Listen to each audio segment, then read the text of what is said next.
Perbarui ilmu Islam kamu bersama Religion di tv1news.com dan TV1 Connect.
Assalamualaikum warahmatullahi wabarakatuh. Waalaikumsalam warahmatullahi wabarakatuh. Ya, selamat pagi pemirsa TV1 dimanapun Anda berada. Alhamdulillah pagi ini kita kembali bertemu di acara kesayangan kita, tentunya di rumah Mama Dede. Apa kabar Mas Bedu? Baik Ipe. Alhamdulillah baik. Alhamdulillah. Ipa lagi sedih ini Mas Bedu. Oh, masak ke air panas. Seduh, seduh Pak, seduh. Ini sedih. Iya, Ipa lagi sedih. Jadi Ipa tuh kayak merasa nggak enak gitu sama teman Ipa yang habis lahiran, tapi Ipa belum sempet tengokin gitu. Nggak bisa nengok Ipe. Ditengokin Mas Bedu. Kita pergi ke rumah sakit lihat dia lahiran gitu Mas Bedu. Nggak bisa lihat lahiran. Sekarang kalau yang lahiran tuh cuma yang melahirkan saja, orang nggak boleh ngelihat lahiran. Biasa kan dibesuk Mas Bedu, dibesuk kita. Besuk apa sekarang? Iya, belum bisa ngebesuk. Kemarin apa besuk? Besok. Terus wanita ketawanya. Ya Allah, lucu banget Mas Bedu soalnya. Jadi ya apa yang membuat kamu bersedih, Iva? Ya, Ipa sedih karena ini anaknya nggak selamat Mas Bedu. Nah ini harus terus nggak selamat. Iya, jadi padahal itu udah bulan ke-9. Ternyata anaknya nggak selamat Mas Bedu, gitu makanya Ipa nggak enak. Padahal nih ya Mas Bedu ya, Ipa pas perhatiin media sosialnya, itu tuh tiap bulan, tiap perkembangan bayinya tuh dimasukin media sosial gitu. Jadi bahwa orang tahu bahwa bayinya baik-baik saja, iya. Tapi pada saat proses persalinannya bayinya nggak selamat. Iya Mas Bedu. Ibunya alhamdulillah selamat, cuman ya, kayak kan merasa nggak terima gitu. Yang dinanti-nantikan nggak bisa hadir ke dunia. Iya, Mas. Tapi insya Allah akan masuk dalam surga. Amin. Amin. Ya Waalaikumsalam. Kenapa? Ini mah kalau anak yang dilahirkan terus tidak selamat, tidak lahir ke dunia, meninggal, apakah itu dia langsung masuk surga atau kita bisa menganggap bahwa ya untuk ya supaya kita tenang, anakku adalah surgaku gitu. Apakah itu seperti itu Pak, kalau bayi yang nggak selamat dia pasti langsung masuk surga gitu ya Pak? Bayi yang meninggal begitu dilahirkan. Boleh deh Mah. Silakan Mah. Bismillahirrahmanirrahim. Assalamualaikum warahmatullahi wabarakatuh. Waalaikumsalam warahmatullahi wabarakatuh. Alhamdulillah dzikrihi tatmainul qulub bi fadlihi tughfarud dzunub. Asyhadu an la ilaha illallah al-khaliqul ma'bud wa asyhadu anna muhammadar rasulullah shariful maud. Wa salawatullahi wa salamuhu ala sayyidina Muhammadin wa ala alihi wa ashabihi wa ahli taqwa wa ma'rifatihi wa man tabi'ahum bi ihsanin ila yaumidin.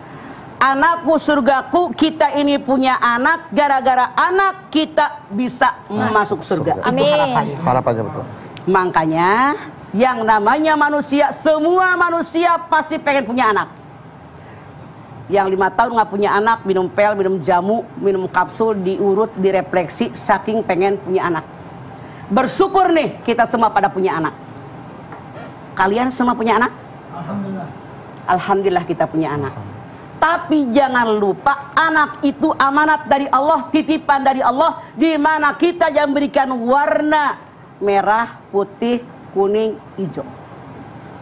Saya yakin sebagai seorang muslim sejati, kita semua berharap anak kita itu menjadi hafal Al-Quran. Amin. Mau nggak? Mau, amin. Kalau kita pengen anak kita ini menjadi orang baik, kita dulu jadi orang baik, ajarkan kepada anak kita kebaikan. Kalau pengen kita punya anak ini jadi anak soleh, kita juga jadi orang soleh, ajarkan kepada anak-anak kita kesolehan. Anda lihat Al-Baqarah 82. Walladzina amanu wa amilus solihati ulaika ashabul jannati hum fiha khalidun. Orang-orang yang beriman, orang yang beramal soleh, mereka penghuni surganya Allah, dan mereka kekal di dalamnya selama-lamanya. Mau apa mau? Mau banget, Mah. Makanya sekarang jadilah kita orang tua yang beriman, didik, arahkan, tempa anak kita jadi orang beriman. Jadilah kita orang yang beramal soleh, jadikan anak yang beramal soleh. Karena tujuan manusia yang pertama lahir ke alam dunia dua. Yang pertama buat ibadah. Wa ma khalaqtul jinna wal insa illa liya'budun. Tidak aku ciptakan jin dan manusia di alam dunia kecuali menyembah kepada Allah. Kalau kita pengen punya anak ahli ibadah, kita dulu dur maghrib, kata bedu bilang sama anaknya, ke masjid, salat. Beduknya di rumah, kira-kira anaknya ke masjid nggak? Enggak deh. Enggak, Mah. Yang berat tuntun masjid. Ajan isya, ayo ke masjid. Subuh ke masjid. Di anak terbiasa jadi kadar-kadar masjid. Orang yang disukai oleh Allah dan Rasulnya yang diberikan pelindungan pada hari kiamat, yaitu orang-orang yang hatinya tergantung dengan masjid. Kalau sholat nggak di masjid, ya Allah ada penyesalan, kenapa nggak di masjid? Itu yang disukai oleh Allah. Dan ini jatah mereka masuk surganya Allah. Yang paling enak bapaknya, emaknya, anaknya semua masuk surga. Kita lihat. Suatu ketika seorang ibu sudah meninggal dunia. Lalu Allah berikan rahmah kepada dia. Ibu tadi nanya, kenapa hari ini aku nggak disiksa, nggak diazab di kubur ini? Maka malaikat mengatakan, karena anakmu mendoakanmu agar diangkat oleh Allah semua dosa dan diampuni oleh Allah. Tuh.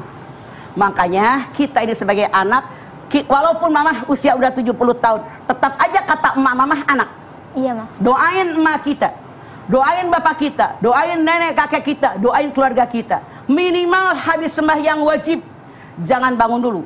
Baca Al-Fatihah, baca Kulhu, baca Falak, baca Binas. Kan itu mah semua hafal, ya kan? Iya, Mah, hafal. Jangan bangun dulu, ya Allah, terimalah amal ibadah mereka, terimalah iman Islam mereka, ampun dosa mereka, lapangkan kuburnya, jadikan surga tempat tinggalnya. Setiap saat, konon hadis Nabi mengatakan, kalau datang waktu sholat, ruh keluarga kita ngumpul nyamperin kita. Kalau kita berdoa buat mereka, mereka pulang itu bawaan. Tahu nggak bawaan? Oleh-oleh buah tangan. Kalau anak mantu cucunya habis sholat langsung Allahumma lantas jalan, boro-boro ngedoain mereka, doa buat dia aja enggak, pulangnya gigit jari, kasihan enggak? Makanya kita banyak berdoa kepada mereka, masya Allah. Itulah kenapa Rasul mengatakan, idza matabnu adam in qata malu illa bi salasin shadaqatin jariyatin aw ilmin yuntafa'u bih aw wadin solihin ulahu. Jadi kalau mati seorang anak Adam, terputus semua amalnya kecuali 3. Amal jariah, ilmu yang bermanfaat, anak soleh yang mendoakan. Nih, mengenai anak soleh yang mendoakan bukan hanya anak kandung.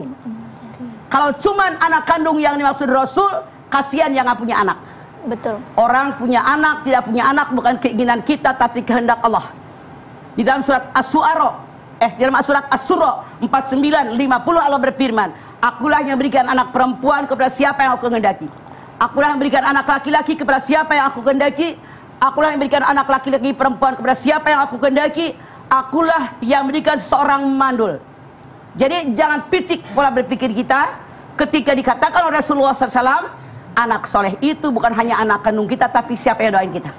Teman kita, saudara kita, murid kita, guru kita, jamaah kita, pembantu kita, sopir kita, atasan kita, bawahan kita, siapapun yang mendoakan pasti sampai kepada kita. Makanya sebelum adanya kandungan banyak berdoa. Lihat Nabi Ibrahim dalam surat As-Saffat ayat 100. Rabbi habli minas solihin. Ya Allah berikan kepadaku anak soleh. Bukan sehari sekali. Setiap saat Nabi Ibrahim bermunajat kepada Allah. berikan aku anak yang soleh, berikan aku anak yang soleh. Sekian puluh tahun baru dikabul. Artinya kita semua ini tugas. Contoh Nabi Ibrahim, setiap saat berdoa sama Allah, minta anak yang soleh, minta anak yang soleh, dikabul oleh Allah. Ketika akan disembelih, ditanya oleh Nabi Ibrahim, bagaimana pendapatmu? Anak tadi mengatakan, kerjakan perintah Allah, insya Allah ayah mendapatkan saya dalam keadaan sabar. Bayangin, doa yang terus menerus. Artinya kalau kita pengen punya anak soleh, anak yang solehah, berikan makanan minuman yang halal. Kemudian oleh kita diakekahkan, kasih makan yang halalan thayyibah, arahkan ke arah agama yang benar, bimbing dalam agama yang benar. Inilah yang akan menjadi anak iman dan anak yang beramal soleh. Baik pemirsa, apalagi yang menyebabkan diri kita, anak kita masuk surganya Allah. Anda silakan lihat surat As-Saff ayat 10-11. Ya ayyuhalladzina amanu hal adullukum ala tijaratin tunjikum min adzabin alim tu'minuna billah wa rasulihi wa tujahiduna fi sabilillah bi amwalikum wa anfusikum dzalikum khairul lakum in kuntum ta'lamun. Hai orang yang beriman, semoga kita yang hadir di studio ini termasuk golongan beriman. Amin ya Allah. Maukah kalian aku tunjukkan sebuah perniagaan yang bisa menyelamatkan kalian dari azab Allah yang maha pedih? Kalau mau, kata Allah, beriman sama Allah, beriman dengan Rasulnya, berjihad dengan harta dan jiwa. Sadar, tubuh ini milik Allah, badan ini milik Allah, ruh milik Allah, harta milik Allah. Makanya jangan sayang-sayang tubuh dipakai berjuang menegakkan akidah Islamiyah. Tenaga, umur kita dipakai mempertahankan agama kita. Harta jangan koret-koret. Kata Allah dalam ayat ini, kalau kita anak-anak kita dididik seperti ini, iman sama Allah, iman dengan Rasulnya, mereka banyak membantu fakir miskin, membantu orang susah, mereka jatahnya surganya Allah. Amin. Kita akan terbawa. Amin. Alangkah lebih baiknya kalau kita melakukan itu, anak melakukan ini. Sama, sinkron. Mas. Yaghfir lakum dzunubakum wa yudkhilkum jannatin tajri min tahtihal anhar wa masakin thayyibatan fi jannati dzalika al-fawzul adzim. Orang yang beriman kepada Allah, beriman dengan Rasulnya, berjihad dengan harta dan jiwa, dengan ikhlas karena Allah, semua dosanya diampuni oleh Allah. Amin. Amin. Mereka dinaikkan ke surga Aden yang sangat indah. Amin. Dan mereka jadi orang beruntung. Amin. Mau apa mau? Mau. Dari sekarang, jadikan kita orang tua seperti itu, didik anak-anak kita seperti itu, sehingga sekeluarga masuk surganya. Amin. Amin. Amin ya rabbal alamin. Oke, jamaah, setelah ini kita akan kembali lagi. Tetaplah bersama kami di rumah Mama, Dede.